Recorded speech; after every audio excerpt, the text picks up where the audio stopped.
Si cette saleté gagne contre ma Porsche, je te donne 1 million d'euros, cria le millionnaire, arrachant des rires à ses amis en se moquant de la jeune mécanicienne couverte de graisse. Devant tout le monde, il frappa le capot rouillé de sa coccinelle, traitant la voiture de ferraille. Mais quand Béatrice Dubois leva les yeux, quelque chose dans son ton fit vaciller son rire. « J'accepte votre pari, dit-elle. Le silence envahit l'atelier. Personne n'imaginait ce qui était sur le point d'arriver lors de cette course. Si vous voulez savoir jusqu'où cette femme a été capable d'aller, abonnez-vous à la chaîne et dites-moi en commentaire de quelle partie de la France vous regardez cette histoire, mon ami. Musique. Saint-Ouen en région parisienne. L'odeur caractéristique de graisse et de gazole imprégnait chaque recoin de l'atelier mécanique. La confiance. Un garage de taille moyenne qui fonctionnait là depuis plus de 25 ans. C'était le début de matinée d'un lundi, et le son des impacts métalliques des outils résonnait déjà dans l'entrepôt. Parmi les 12 mécaniciens vêtus de combinaisons tachées d'huile, une figure se distinguait, non par sa taille ou sa force, mais par la détermination silencieuse avec laquelle elle travaillait sous une Honda Civic 2018 suspendue sur un pont élévateur. Béatrice Dubois, 24 ans, avait des mains petites, mais incroyablement habiles. Ses doigts se déplaçaient avec une précision chirurgicale entre les composants du moteur, comme si chaque pièce était une extension naturelle de son propre corps. Ses cheveux châtains étaient toujours attachés en une queue de cheval pratique, quelques mèches rebelles s'échappant et collant à son front en sueur. Elle ne portait pas de maquillage, n'avait ni le temps ni l'intérêt pour ces choses.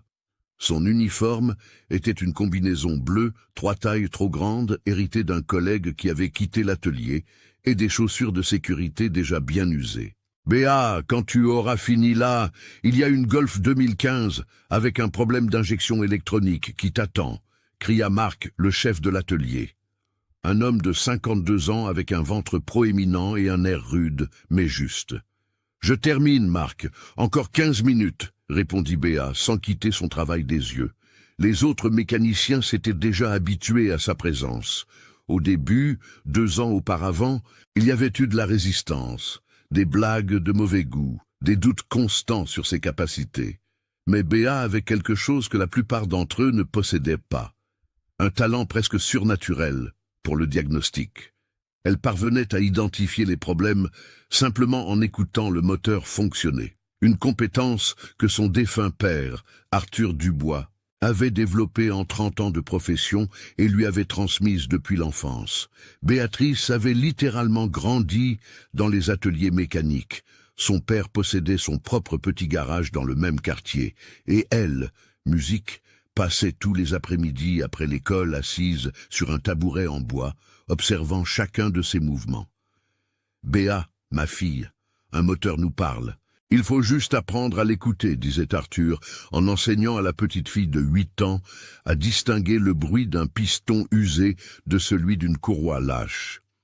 Quand Arthur décéda d'une crise cardiaque à 53 ans, il y a 3 ans, Béatrice n'avait que 21 ans et était en 2e année d'un BTS en mécanique automobile. Le petit garage de son père avait des dettes qu'elle ne pouvait pas rembourser seule. Elle perdit tout. L'espace, les outils, les clients fidèles. Il ne lui resta que le savoir qu'il avait semé en elle et une détermination féroce à honorer sa mémoire. C'est à cette époque que Béa acheta quelque chose que tout le monde considéra comme une folie. Une coccinelle de 1972, Vermouth, est complètement détruite, pour seulement 3 800 € dans une casse automobile de la banlieue Est. La voiture était rouillée, sans moteur, sans siège, pratiquement un squelette de métal. Mais Béa y voyait quelque chose que personne d'autre ne parvenait à percevoir. Elle y voyait une possibilité, une promesse. « Tu es folle, ma petite, tu vas gaspiller de l'argent avec cette ferraille ?» lui avait dit sa mère, Solange, une dame de 58 ans qui travaillait comme cuisinière dans un restaurant populaire. « Maman, fais-moi confiance. Cette coccinelle signifiera quelque chose d'important un jour, » répondit Béa avec une étincelle dans les yeux que Solange reconnut immédiatement. C'était la même étincelle qu'Arthur avait quand il parlait de ses projets. Pendant 2 années entières, Béa consacra chaque centime qui lui restait de son salaire de 1400 € mensuels à un projet secret. Personne à l'atelier ne savait exactement ce qu'elle faisait.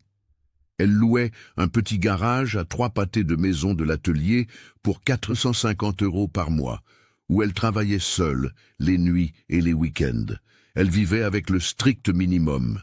Elle n'achetait pas de vêtements, ne sortait pas pour se divertir, n'avait pas de petit ami. Chaque euro avait une destination spécifique, la coccinelle. Ce qu'elle construisait était audacieux au point de l'insanité. Béatrice était en train d'installer un moteur Porsche 911-3, 2 turbocompressés dans cette coccinelle, apparemment sans valeur. Pas n'importe quel moteur, mais un propulseur qu'elle avait réussi à obtenir d'une casse spécialisée dans les voitures de luxe accidentées pour 18 000 €, payable en 24 fois, en utilisant le nom de sa mère, parce que son crédit était compromis. Elle passa 8 mois à reconstruire ce moteur, pièce par pièce, étudiant des manuels techniques en allemand qu'elle traduisait, musique, patiemment, en utilisant des applications sur son téléphone. Si mon père était vivant, il serait fier, pensait Béa chaque fois qu'elle voyait le moteur prendre forme dans le garage. Arthur avait toujours dit que l'essence d'une voiture ne réside pas dans sa belle carrosserie, mais dans le cœur qui bat en elle. Et elle donnait à la coccinelle verte le cœur d'une bête allemande. Ce lundi spécifique, tandis que Béa terminait de calibrer les injecteurs de la Honda Civic, un son différent attira son attention depuis l'extérieur de l'atelier. C'était le grondement profond, grave et inimitable d'un moteur boxer 6 cylindres. Elle connaissait ce son. Son cœur s'accéléra. Une Porsche 911 GT3 rouge cerise, modèle 2023, entra lentement dans la cour de l'atelier. La voiture était un chef-d'œuvre d'ingénierie allemande, avec ses lignes agressives, son aileron arrière prononcé et cette peinture métallisée qui brillait sous le soleil de Paris comme si elle était faite de rubis liquides. Sa valeur était d'environ 210 000 €, plus que ce que Béa gagnerait en 70 ans de travail. Le conducteur descendit avec l'élégance de celui qui est habitué à être observé. Richard Duval, 42 ans, était exactement le genre d'homme que la vie avait traité avec générosité depuis le berceau. Grand, cheveux grisonnants parfaitement coupés, montre Rolex Daytona au poignet gauche, chemise de ville italienne sans cravate, pantalon en lin beige et mocassins en cuir qui coûtaient plus que le salaire mensuel de Béa. Il était l'héritier d'un réseau de concessionnaires de voitures importées à Paris, avec un patrimoine estimé à 180 millions €. « Bonjour, j'ai besoin d'un mécanicien compétent, » dit Richard d'une voix ferme, regardant autour de l'atelier avec une expression mêlant urgence et méfiance. Marc s'essuya les mains sur un chiffon et s'approcha. « Bonjour, monsieur, en quoi puis-je vous aider ? Ma GT3 a un problème intermittent. Perte de puissance à haut régime. Je l'ai déjà emmené chez le concessionnaire Porsche. Ils ont changé le capteur d'oxygène, vérifié l'injection, mais le problème persiste. J'ai besoin de quelqu'un qui comprenne vraiment ce qu'il fait. » Béa était descendue du pont élévateur et se trouvait à quelques mètres, s'essuyant les mains. Elle entendit tout, et surtout, elle entendit le moteur, même au ralenti, alors que la Porsche était garée dans la cour. Elle identifia une irrégularité presque imperceptible, un défaut subtil dans la musique combustion du 3e cylindre. « Monsieur, puis-je jeter un coup d'œil ?» Béa fit un pas en avant.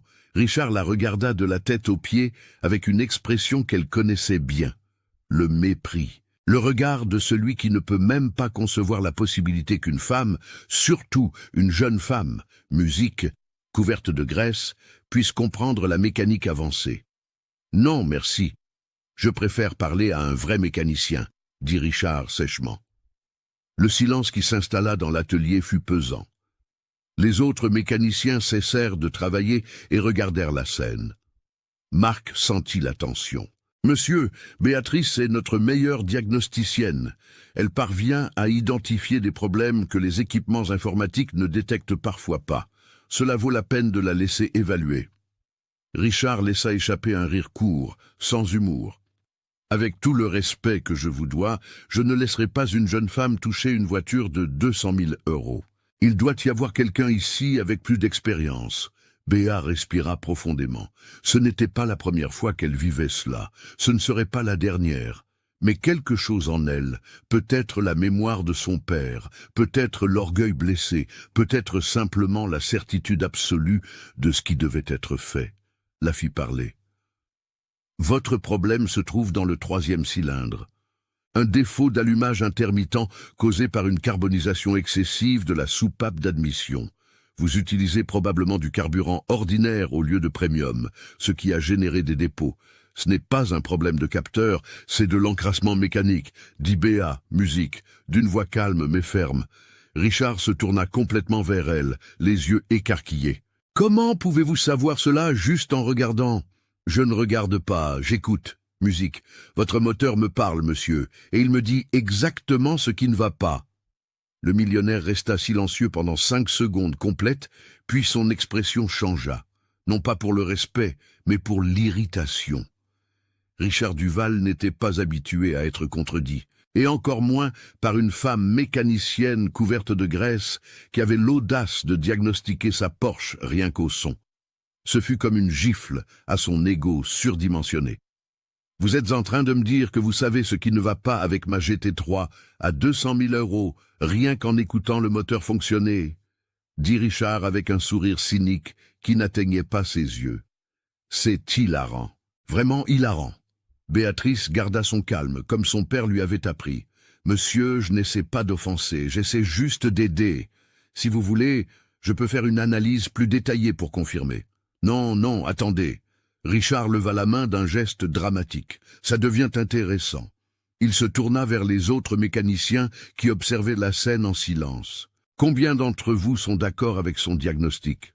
Marc tenta d'intervenir. « Monsieur, Béatrice a vraiment un talent exceptionnel pour... » « Je ne vous ai pas demandé à vous, » coupa Richard avec rudesse. « J'ai demandé aux vrais mécaniciens. » La phrase tomba comme une bombe dans l'atelier. Le silence qui s'ensuivit fut dense, lourd, suffocant. Béa sentit son visage chauffer, mais pas de honte. C'était de la colère, une colère contrôlée, contenue, qu'elle avait appris à avaler au fil des ans. À ce moment-là, quelque chose s'activait en Richard, quelque chose d'obscur et de venimeux qu'il, musique, ne comprenait pas entièrement lui-même. Vous voyez, la vérité est que Richard Duval n'était pas seulement un homme riche et arrogant. C'était un homme profondément solitaire, malgré toute sa fortune. Il avait divorcé il y a 5 ans de Lucie, son ex-femme, qu'il avait quittée, emmenant avec elle leur fille de 12 ans, Marine. La raison ? Richard était froid, distant, obsédé par le statut et complètement incapable de connexions émotionnelles authentiques. Il n'avait pas vu Marine depuis 2 ans.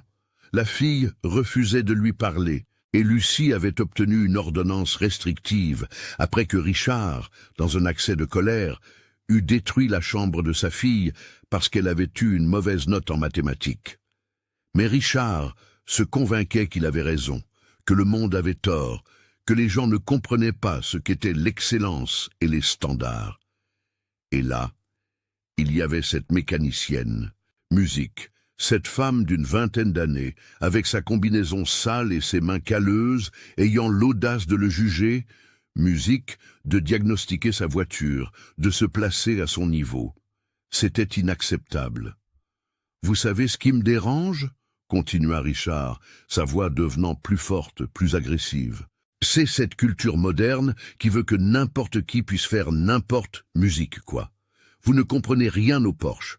Vous ne savez probablement même pas combien coûte cette voiture. 210 000 euros environ. Modèle 2023. Moteur Boxer 4, 0 L de 6 cylindres, 110 chevaux. De 0 à 100 en 3, 2 secondes. Musique, répondit Béa d'une voix ferme. Et je sais exactement ce qui ne va pas avec. Le silence dans l'atelier devint encore plus intense. Les autres mécaniciens échangèrent des regards impressionnés. Marc sourit discrètement, mais Richard devint rouge de colère.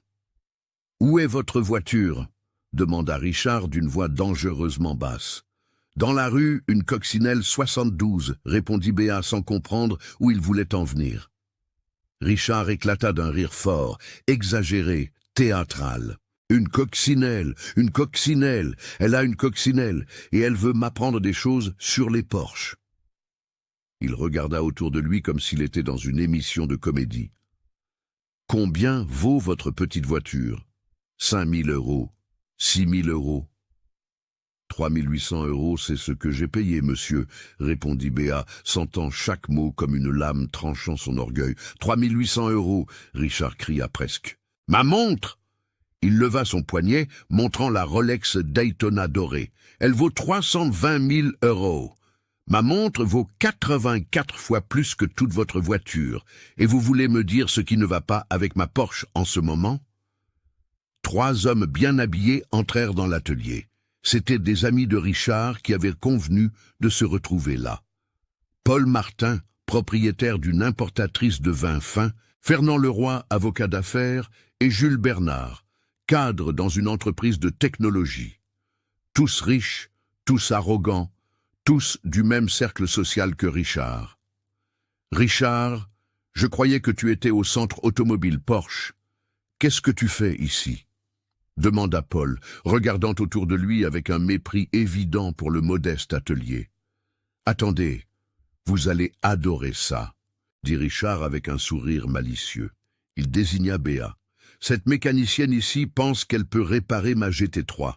Elle a une coccinelle à 3 800 €, et elle pense s'y connaître en Porsche. Les 3 hommes regardèrent Béatrice, musique, et commencèrent à rire. Ce n'était pas un rire poli ou contenu, c'était un rire moqueur, cruel, musique, humiliant. Fernand sortit son téléphone de sa poche. « Mec, il faut que j'enregistre ça. »« Non, attends !» dit Richard, ses yeux brillants d'une cruauté qui semblait nourrir quelque chose en lui. « Faisons mieux, allons jeter un œil à sa coccinelle. Je parie que c'est une épave qui tombe en morceaux. » Béatrice sentit son cœur s'accélérer. « Non, non, la coccinelle. Il ne pouvait pas voir la coccinelle, pas avant qu'elle soit prête. Non, comme ça, monsieur, avec tout le respect que je vous dois, ma voiture n'a rien à voir avec. »« Ah, maintenant vous avez honte, » coupa Richard. « Vous voulez diagnostiquer ma Porsche, mais vous avez honte de votre propre voiture. C'est pathétique. Allons voir cette coccinelle, » dit Jules, marchant déjà vers la rue. Le petit groupe sortit de l'atelier. Marc tenta de retenir le bras de Béat. « Tu n'as pas à subir ça, » murmura-t-il. « C'est bon, Marc, » répondit Béat, sa voix ferme, malgré la tempête émotionnelle qu'elle ressentait à l'intérieur. « C'est bon. » Dehors, garée dans la rue pavée de Saint-Ouen, se tenait la coccinelle de Béatrice, modèle 1972, vert mousse. La carrosserie était rouillée à plusieurs endroits, tachée par le temps et le manque de moyens pour la peinture. Les pare-chocs étaient bosselés. Un des feux arrière était cassé, réparé avec du ruban isolant rouge. Les vitres avaient des rayures. Le capot avant avait une énorme tache de rouille qui ressemblait à une plaie ouverte dans le métal. « Mon Dieu !»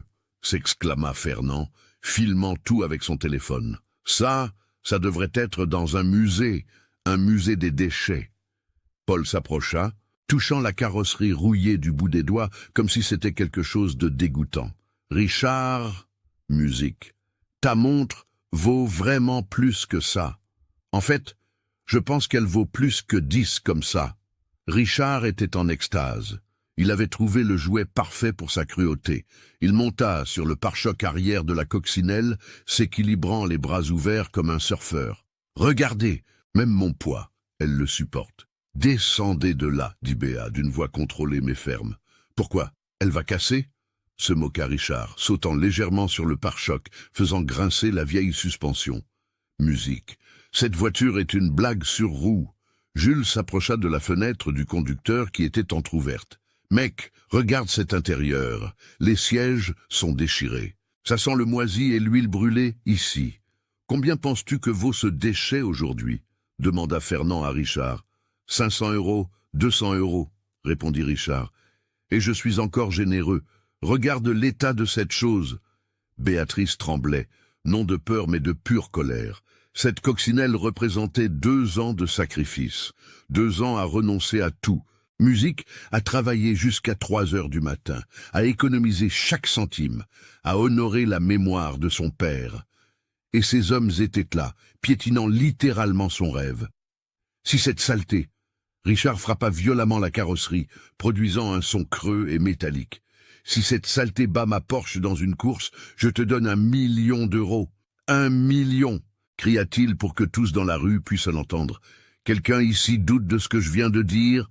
Des voisins commencèrent à sortir de leur maison, attirés par le bruit. Un groupe de personnes se forma sur le trottoir. Tous regardaient, tous jugeaient, tous assistaient à l'humiliation publique de Béatrice Dubois. « Accepte le pari », provoqua Richard, « ou tu sais que ce déchet n'a aucune chance. » Béa respira profondément, pensa à son père, aux nuits passées à travailler seul dans le garage, au moteur Porsche caché sous une vieille bâche, aux rêves qui étaient si près de devenir réalité. Et puis, elle regarda droit dans les yeux de Richard Duval. « J'accepte, dit-elle, mais je ne veux pas votre argent, je veux votre musique, respect. » Richard rit. « Le respect. Vous voulez mon respect ?» Il regarda ses amis. « Elle veut mon respect. » Comme si quelqu'un pouvait respecter une mécanicienne de coccinelle qui ne peut même pas s'acheter une voiture décente. Fernand filmait tout. Ça va devenir viral sur les réseaux. La mécanicienne pauvre qui a défié le millionnaire. Partagez ça, dit Richard. Je veux que tout le monde voie ce qui va se passer quand cette ferraille essaiera de rivaliser avec la véritable ingénierie allemande. La vidéo fut postée immédiatement sur le compte Instagram de Fernand, qui avait 85 000 abonnés. En 15 minutes, elle avait 3 000 vues. En 1 heure, 15 000. Les commentaires étaient cruels. « Pauvre fille », écrivait quelqu'un. « Elle va vivre la plus grande honte de sa vie », commentait un autre. « Cette coccinelle ne doit même pas démarrer », se moquait un troisième. Béatrice retourna à l'intérieur de l'atelier. Marc la suivit. Musique. « Béa, tu n'as pas à faire ça. Ces types sont des idiots mal élevés. »« Je sais, Marc, » répondit-elle, s'essuyant les mains avec plus de force que nécessaire sur une serviette sale de graisse. « Mais je vais le faire quand même. Pas pour lui, pour moi, musique, pour mon père. » Pour prouver que la valeur d'une personne ne réside pas dans ce qu'elle possède, mais dans ce qu'elle sait faire. Richard programma la course pour le samedi suivant, dans 5 jours, au circuit Bugatti au Mans, sur la piste d'accélération. Il avait des contacts, il réussirait à libérer l'espace, il appelait déjà des amis, invitant plus de gens, transformant cela en un événement. Ce serait un spectacle, une leçon publique. Et Béatrice avait 5 jours pour faire l'impossible. 5 jours pour transformer une coccinelle rouillée en une machine de guerre. Et 5 jours pour prouver que ces hommes s'étaient complètement trompés à son sujet. Ce qu'ils ne savaient pas, ce qu'ils ne pouvaient jamais imaginer, c'est que dans ce garage loué, sous cette bâche usée, se cachait un secret qui allait complètement renverser la situation.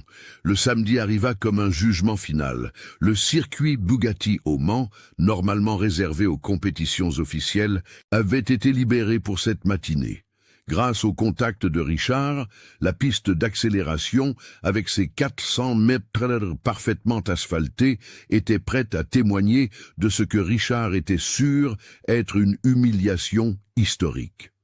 Ce qui avait commencé comme un pari entre 2 personnes s'était transformé en un événement. Richard avait invité des dizaines d'amis de son cercle social, des entrepreneurs, des cadres, des propriétaires de concessionnaires, des collectionneurs de voitures. Tous voulaient voir le spectacle. Musique. La nouvelle s'était répandue sur les réseaux sociaux. La vidéo originale de Fernand avait atteint 180 000 vues. Des pages de voitures l'avaient partagée, des influenceurs avaient commenté. « La course la plus inégale de l'année », disait un titre. « Coccinelle contre Porsche, David contre Goliath de l'automobile », écrivait un autre. Il y avait plus de 200 personnes. Quand Béatrice arriva au circuit à 8 heures du matin, elle conduisait la coccinelle Vermouth, qui grinçait et cahotait à chaque irrégularité de l'asphalte. Derrière elle, dans une petite Palio Week-end 2010, venaient sa mère, Solange, et Marc, qui avait fermé l'atelier pour être là. « Ma fille, tu es sûre de ça ?» demanda Solange, pour la 10e fois ce matin-là, sa voix chargée de préoccupations maternelles. « Ces hommes sont puissants.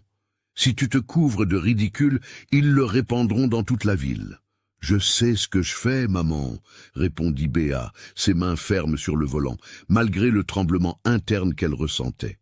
Quand la coccinelle entra sur le parking du circuit, une vague de rire parcourut la foule. Le contraste était brutal. Là étaient garés des Porsche, des Ferrari, des Mercedes AMG, des BMW VM, des voitures valant des millions d'euros. Et puis arrivait cette coccinelle rouillée, avec sa peinture verte délavée, son phare cassé, ses taches de rouille éparpillées sur la carrosserie comme des cicatrices de bataille. Richard était à côté de sa GT3 rouge, qui brillait sous le soleil matinal comme un bijou. La voiture avait été lavée et cirée spécialement pour l'occasion. Chaque centimètre de la peinture métallique réfléchissait la lumière. Les jantes en alliage étaient impeccables. L'aileron arrière était imposant. Musique. C'était une machine à 210 000 €, représentant le summum de l'ingénierie allemande. « Elle est vraiment venue !» cria Fernand, déjà son téléphone à la main, filmant tout. Je ne croyais pas qu'elle aurait le courage. Paul et Jules étaient à côté de Richard, tous vêtus de vêtements très chers de marques importées. Lunettes de soleil de créateurs, montres qui valaient plus que des voitures populaires. Une arrogance qui semblait émaner de chaque pore. « Richard, es-tu sûr de vouloir faire ça ?» demanda Jules avec un sourire malicieux. « Ça va être comme écraser une fourmi, ce ne sera même pas amusant. »« Il ne s'agit pas d'être amusant, » répondit Richard, musique, ses yeux fixés sur Béatrice qui descendait de la coccinelle. « Il s'agit de donner une leçon, de montrer aux gens quelle est leur place dans le monde. » Béatrice se dirigea vers la zone de départ. Elle portait la même combinaison bleue de l'atelier, mais cette fois, elle était propre. Elle l'avait lavée spécialement. Ses cheveux étaient attachés en queue de cheval habituelle, sans maquillage, sans bijoux, juste elle et sa détermination. « Bonjour, » dit-elle à Richard d'une voix ferme. « Bonjour, » répondit-il avec un sourire moqueur. « Il est encore temps d'abandonner, vous savez. Vous épargnez l'humiliation à venir. »« Je n'abandonnerai pas, » dit Béa. « Mais avant de commencer, j'aimerais faire une chose. »« Quoi ?» demanda Richard méfiant. « Je veux ouvrir le capot de ma voiture. Je veux que tout le monde voie ce qu'il y a à l'intérieur. » Un murmure parcourut la foule. Richard fronça les sourcils. « Pourquoi ? Vous voulez montrer votre petit moteur de coccinelle avant de perdre ?»« Quelque chose comme ça, » répondit Béa. Musique. Elle se dirigea vers la coccinelle, suivie par une foule curieuse. Richard et ses amis venaient derrière, riant entre eux. Fernand tenait son téléphone levé, capturant chaque seconde. D'autres personnes présentes sortirent aussi leur téléphone. Des flashs d'appareils photo crépitaient. Tous voulaient documenter ce moment. Béatrice se positionna devant la coccinelle. Musique. Ses mains touchèrent le loquet du capot. Elle respira profondément. « Papa, pensa-t-elle, c'est pour toi, pour nous, pour tous ceux qui ont été sous-estimés. » Et puis, d'un mouvement décidé, elle ouvrit le capot. Le silence qui s'ensuivit fut absolu. Non pas un silence d'attente, mais de choc total, d'incrédulité, d'incompréhension devant ce qu'il voyait. Là où devrait se trouver un moteur de coccinelle de 1600 cm3, il y avait un chef-d'œuvre d'ingénierie, un moteur Porsche 911-3, 2L, boxer 6 cylindres, entièrement reconstruit, poli jusqu'à briller comme de l'argent liquide. Chaque composant était visible, les pistons parfaitement calibrés, les bielles chromées, le turbocompresseur Garrett installé avec une précision chirurgicale, les collecteurs d'admission modifiés, l'injection électronique programmable, les intercouleurs latéraux adaptés, tout impeccablement propre, organisé, professionnel. « Mon Dieu !» murmura quelqu'un dans la foule. « Ça, c'est un moteur Porsche ?» demanda un autre incrédule. Richard devint pâle. Ses amis furent muets. Fernand faillit laisser tomber son téléphone. Paul fit 2 pas en arrière, comme s'il avait reçu un coup de poing. Jules resta bouche bée. « Ce n'est pas possible, » murmura Richard. « Ce n'est pas possible. » Béatrice commença à parler, sa voix claire et ferme, atteignant chaque personne présente. C'est un moteur Porsche 911-3 2L Boxer 6 cylindres, année 1988, que j'ai acheté dans une casse spécialisée dans les voitures de luxe accidentées pour 18 000 €. J'ai passé 8 mois à le reconstruire, pièce par pièce. J'ai étudié des manuels techniques en allemand. J'ai traduit chaque page, appris chaque spécification. J'ai installé un turbocompresseur Garrett GT3076R qui augmente la puissance de 231 chevaux d'origine à 420 chevaux. J'ai modifié le système d'injection pour du carburant à indice d'octane élevé. J'ai adapté la transmission de la coccinelle avec des renforts structurels pour supporter le couple. La foule était hypnotisée. Musique. Des gens s'approchaient, prenant des photos, filmant. Complètement fasciné. Le poids total de cette musique coccinelle, y compris le moteur et toutes les modifications, est de 750 kg. Musique, continua Béa. Avec 420 chevaux de puissance, cela me donne un rapport poids-puissance de 1,83 kg par cheval. Votre Porsche GT3, Monsieur Richard, pèse 1460 kg et a 510 chevaux. Votre rapport est de 2,86 kg par cheval. Richard secoua la tête, confus. Ça ne signifie rien. Ma voiture a une technologie allemande de pointe, un contrôle de traction, une boîte PDK. Une technologie qui ajoute du poids, interrompit Béa. Et dans une course d'accélération de 400 mètres, le poids est l'ennemi. Ma voiture est plus légère, a un meilleur rapport poids-puissance, et franchement, a été construite avec plus d'amour et de dévouement que n'importe quelle voiture que vous avez déjà achetée prête à l'emploi. Un homme dans la foule commença à applaudir, puis un autre, puis plusieurs. En quelques secondes, des dizaines de personnes applaudissaient, non pas pour Richard, mais pour Béatrice. « Attendez, attendez !» cria Richard, sa voix sortant plus aiguë que la normale. Désespéré. Cela ne prouve rien. Un beau moteur ne signifie pas que la voiture roule. Alors testons-le, dit Béa, fermant le capot de la coccinelle d'un son métallique définitif. Les deux voitures furent positionnées sur la ligne de départ. La Porsche GT3 rouge d'un côté, grondant avec son son caractéristique, la coccinelle verte rouillée de l'autre, avec un rugissement grave, profond, menaçant qui fit écarquiller les yeux de plusieurs personnes. Ce n'était pas le son d'une coccinelle, c'était le son d'une bête. Un homme de l'organisation du circuit, qui avait été convoqué pour officialiser la course, se positionna au centre de la piste avec un drapeau à damier. 400 mètres. Le premier à la ligne d'arrivée gagne. Prêt, Richard, musique, est étendu à l'intérieur de la Porsche. Ses mains transpiraient sur le volant en cuir, musique, perforée. Son cœur battait la chamade. Pour la première fois depuis de nombreuses années, il ressentait quelque chose auquel il n'était pas habitué. La peur. Peur de perdre. Peur de s'être trompé. Peur d'avoir complètement sous-estimé cette femme. Béatrice, à l'intérieur de la coccinelle, était calme. Ses mains sur le vieux volant en plastique étaient fermes, son pied sur l'embrayage précis. Elle regarda la piste devant elle, pensa à son père. « Arthur Dubois !» murmura-t-elle. « Aujourd'hui, tu serais fier. »« 3 !» cria l'homme au drapeau. Le rugissement des moteurs augmenta. « 2 !» Richard enfonça l'accélérateur, sentant les 510 chevaux de la GT3 vibrer. « 1 !» Béatrice garda son calme, contrôlant la pression du turbo. « Allez !» Le drapeau s'abaissa. Les deux voitures explosèrent vers l'avant. La Porsche GT3 démarra avec sa technologie de contrôle de traction, gérant la puissance aux roues arrière avec une précision électronique. Le rugissement du Boxer 6 cylindres résonna dans le circuit, mais la coccinelle décolla. Il n'y avait pas d'autre mot pour décrire. La petite voiture vert mousse, avec sa carrosserie rouillée et son apparence de ferraille, s'envola littéralement. Le turbo souffla à pleine puissance. Les 420 chevaux furent libérés d'un seul coup. Les roues arrière patinèrent sur l'asphalte pendant une fraction de seconde avant de gagner une adhérence totale. Le bruit était assourdissant, bestial, une pure puissance brute.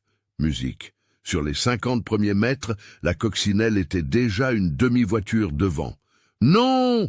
cria Richard à l'intérieur de la Porsche, enfonçant l'accélérateur à fond, passant les vitesses avec précision, faisant tout correctement, mais ce n'était pas suffisant. À 100 mètres, la coccinelle musique était une voiture complète devant. La foule était en délire. Cris, hurlements, mains en l'air, téléphone filmant, flash crépitant, personne ne pouvait croire ce qu'il voyait. À 200 mètres, il y avait 2 voitures de distance. Richard ne pouvait pas y croire. Sa Porsche à 200 000 €, avec toute sa technologie allemande, était humiliée par une coccinelle 72 rouillée, conduite par une mécanicienne de 24 ans. À 300 mètres, il y avait 3 voitures. Et puis, au gap des 400 mètres, la coccinelle de Béatrice franchit la ligne d'arrivée avec une avance de 4 voitures complètes. La Porsche arriva après, battue, humiliée, détruite. La foule explosa. Le son était assourdissant. Des gens coururent vers la coccinelle. Béatrice sortit de la voiture, le cœur battant fort, les mains tremblantes d'adrénaline, les yeux humides d'émotion. Sa mère Solange courut et la serra fort dans ses bras, pleurant. Musique. Marc avait les poings levés, criant de joie. Richard sortit de la Porsche, chancelant, complètement sous le choc. Ses jambes le soutenaient à peine. Fernand, Paul et Jules étaient dans un silence absolu, ne sachant que dire, ne sachant comment digérer cela. Musique. Et là, sur ce circuit, devant 200 témoins et des dizaines de caméras qui filmaient, l'impossible s'était produit. La mécanicienne avait vaincu le millionnaire. La coccinelle avait détruit la Porsche. Le talent avait triomphé de l'argent. Le silence qui suivit la victoire écrasante de Béatrice n'était rompu que par les murmures incrédules de la foule. 200 personnes avaient été témoins de l'impossible. La vidéo que Fernand avait enregistrée était déjà partagée frénétiquement. En 15 minutes, elle avait 50 000 vues. En une demi-heure, 200 000. Internet explosait. Richard Duval était immobile à côté de sa Porsche GT3, complètement paralysé. Ses mains tremblaient. Son visage était pâle, presque verdâtre. Il regardait la coccinelle verte rouillée qui venait d'humilier sa voiture de 200 000 €, comme s'il voyait un fantôme. Pour la première fois en 42 ans de vie, Richard expérimentait quelque chose qu'il n'avait jamais ressenti auparavant, une humiliation forcée. « Non, ce n'est pas possible », murmura-t-il, plus pour lui-même que pour quiconque. « Ma voiture, ma GT3 ». Paul s'approcha, tout aussi choqué. « Richard, mec, je ne sais pas quoi dire.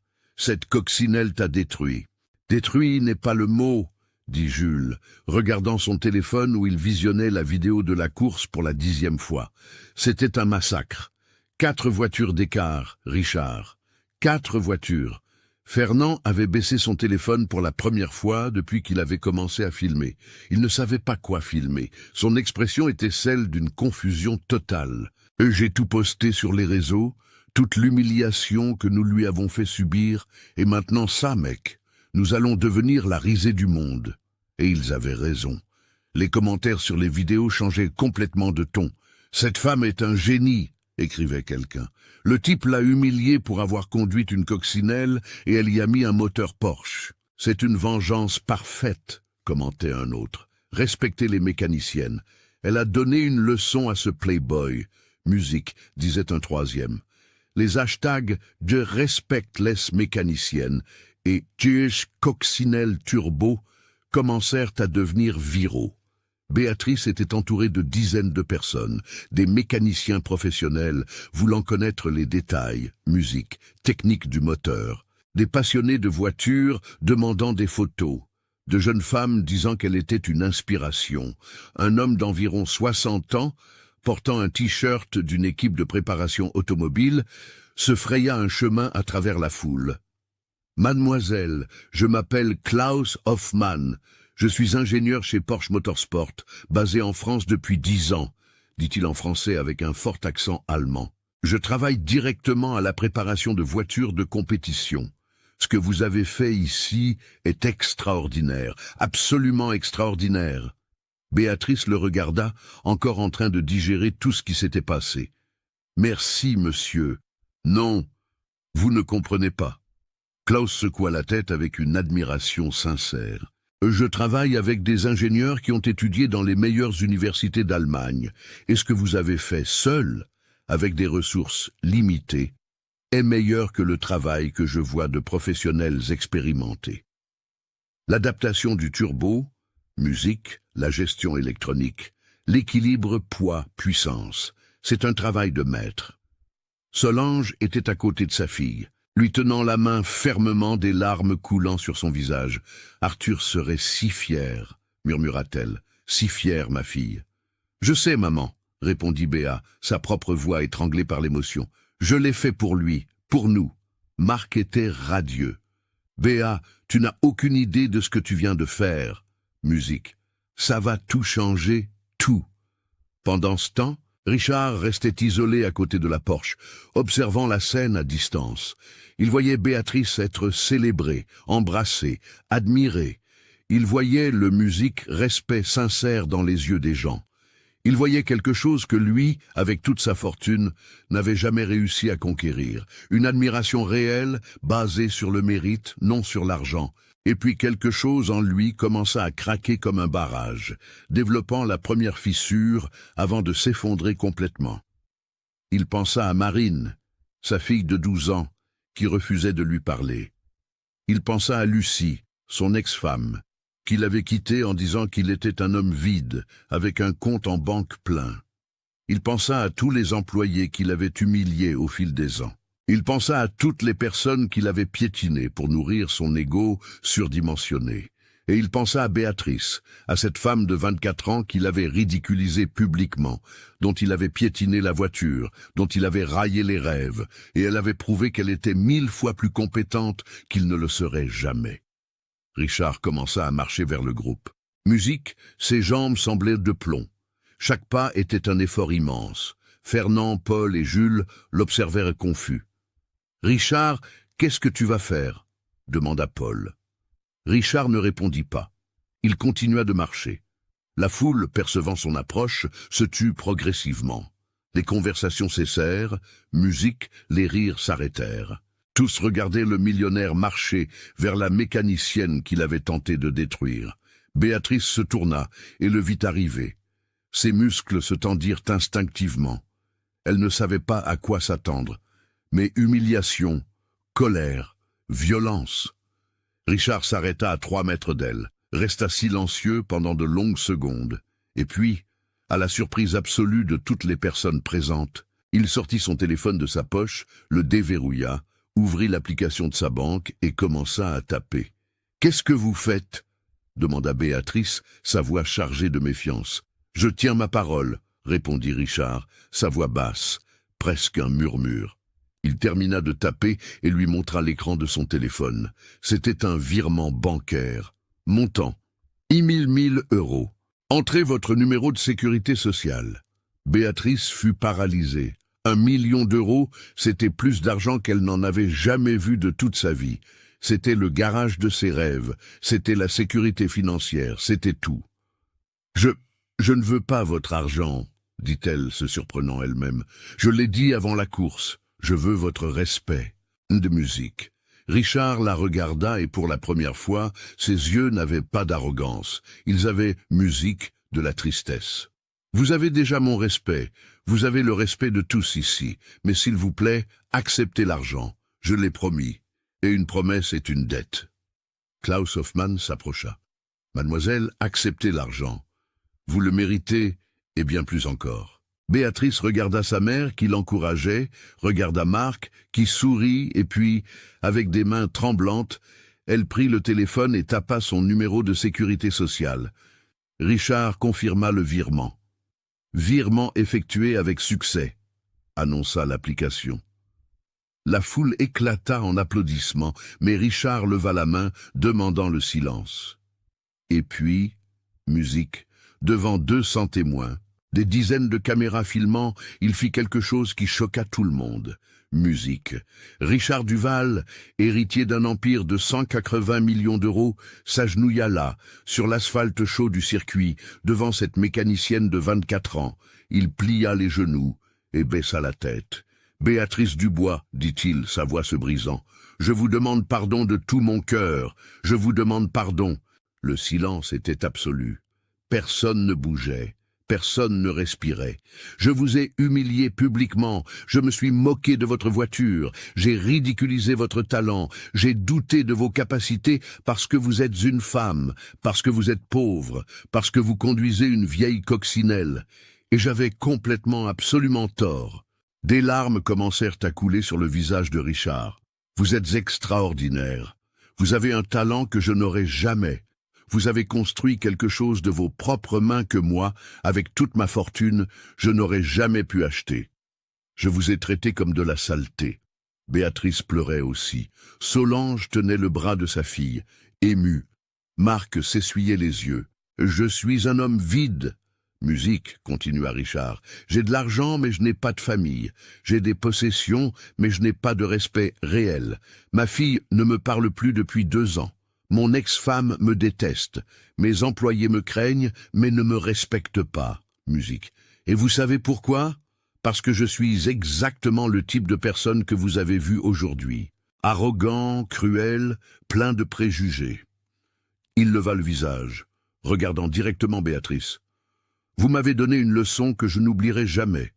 Vous m'avez montré que la valeur d'une personne ne réside pas dans son compte en banque, mais dans son caractère, son talent, son dévouement, son amour pour ce qu'elle fait. » Klaus Hoffmann s'approcha de Béatrice. « Mademoiselle, puis-je vous faire une proposition ?»« Bien sûr, » répondit-elle, encore en train de tout digérer. Porsche Motorsport ouvre un centre de développement haute performance ici en France. Nous avons besoin d'ingénieurs et de mécaniciens exceptionnels, des personnes qui sortent des sentiers battus. Après ce que j'ai vu aujourd'hui, je veux vous offrir un poste.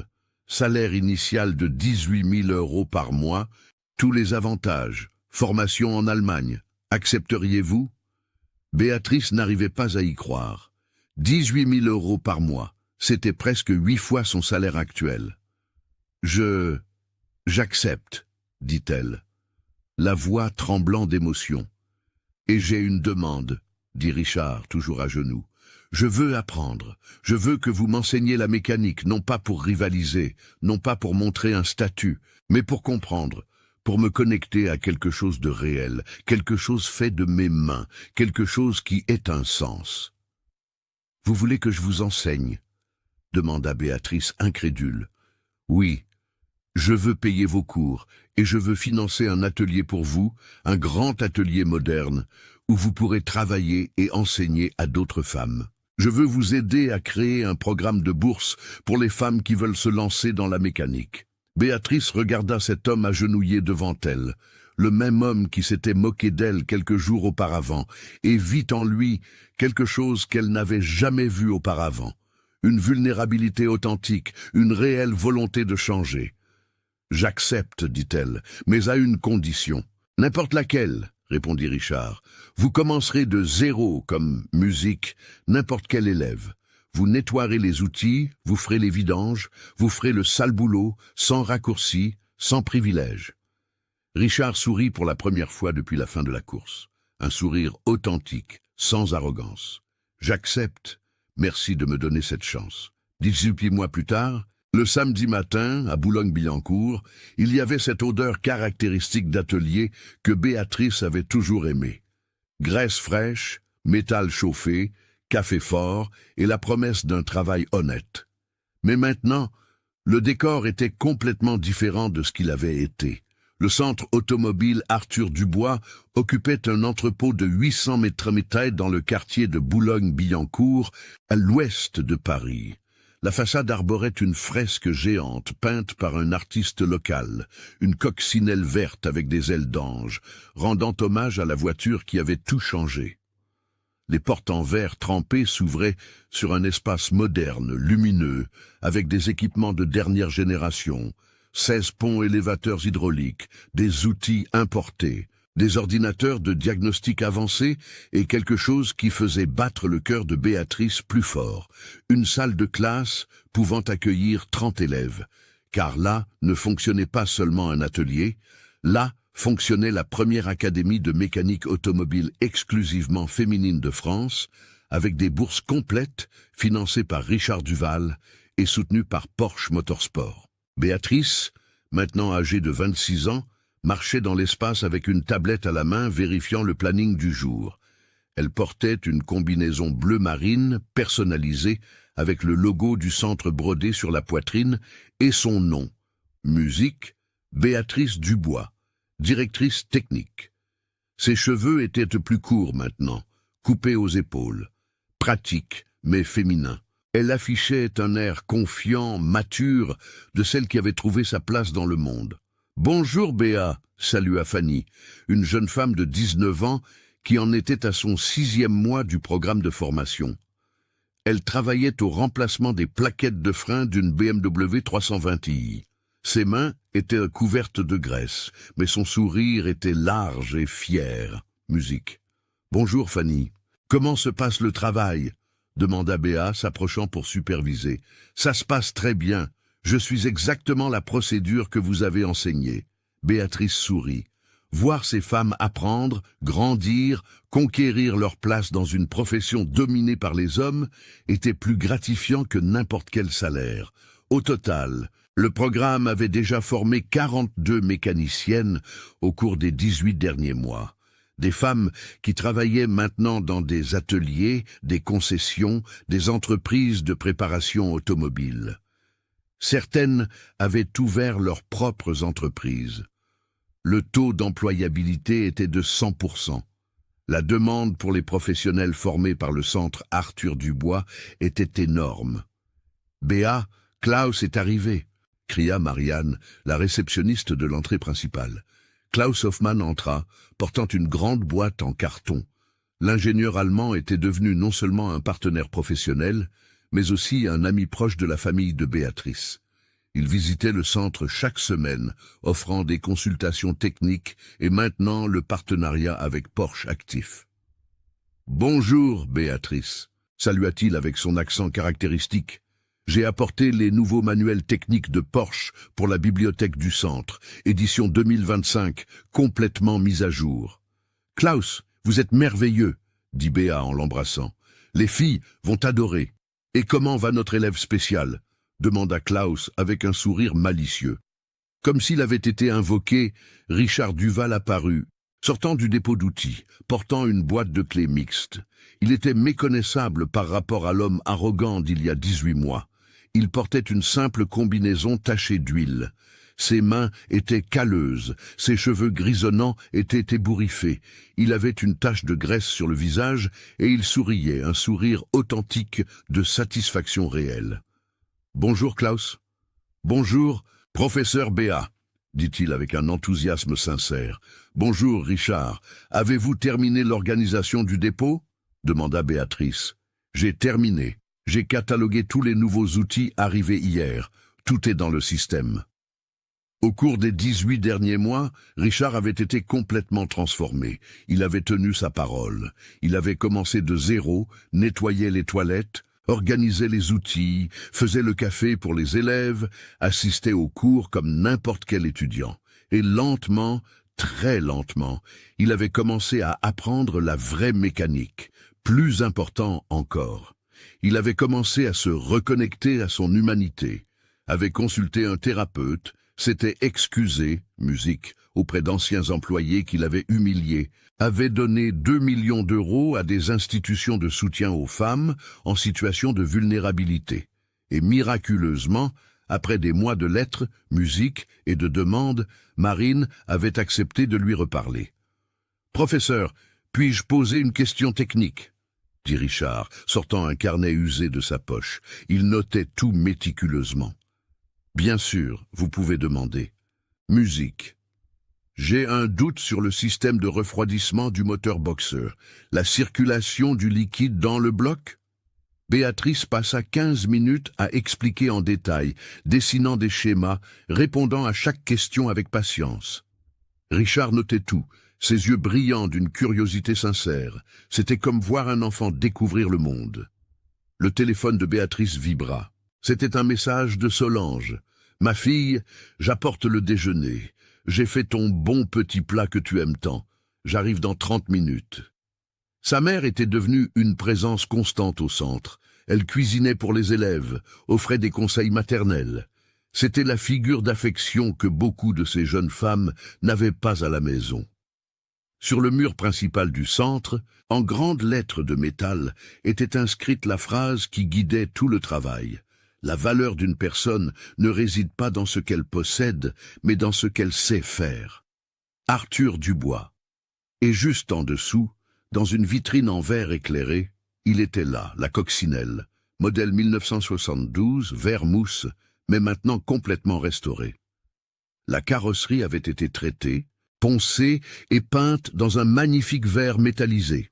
Les pare-chocs chromés brillaient, les phares étaient neufs, l'intérieur avait des sièges en cuir, musique, et le capot était en verre trempé transparent, permettant à tous de voir le moteur Porsche impeccablement poli, qui battait en lui comme un cœur d'or.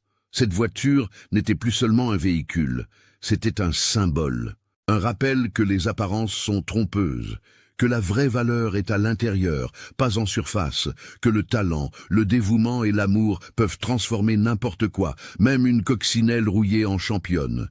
Béatrice s'approcha de la voiture comme elle le faisait chaque matin, toucha le capot de verre avec tendresse. « Merci, papa », murmura-t-elle, « pour tout ce que tu m'as appris. Pour me montrer que la mécanique n'est pas une question de force, mais d'intelligence, pas de genre, mais de passion. » Richard s'approcha, se tenant à côté d'elle dans un silence respectueux. Après quelques secondes, il dit doucement « Vous savez quelle est la meilleure partie de tout ça ?»« Quoi ?» demanda Béa. « J'ai trouvé un but, pour la première fois de ma vie. Je me sens utile.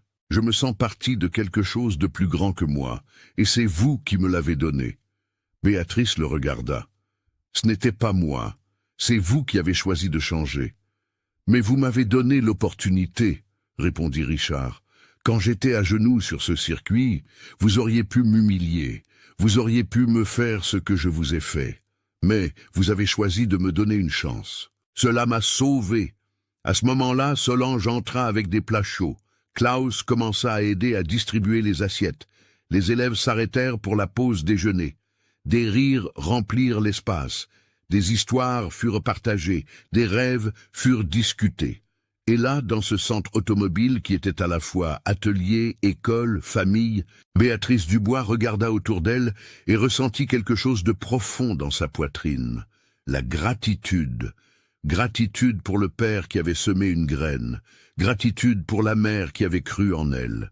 Gratitude pour chaque défi qu'elle avait affronté, car tous l'avaient menée exactement là où elle devait être.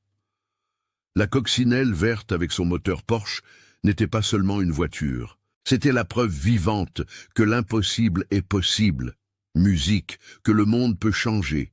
Que le respect se gagne avec la compétence, musique, et que parfois, juste parfois, même les cœurs les plus endurcis peuvent apprendre à battre à nouveau.